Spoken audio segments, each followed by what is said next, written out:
we first appreciate the fact that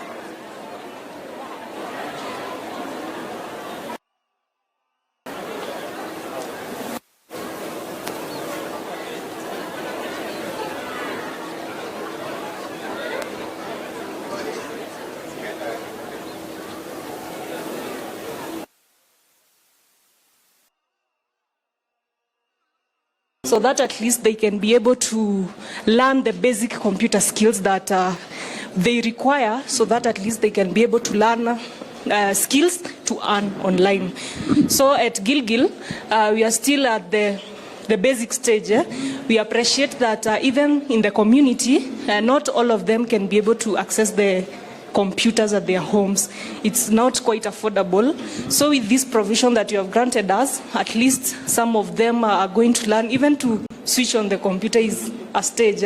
So we appreciate, and they also appreciate so much. And I know I'm very much confident because I'm a trainer here, and also I've been able to make up to the last stage to make money online.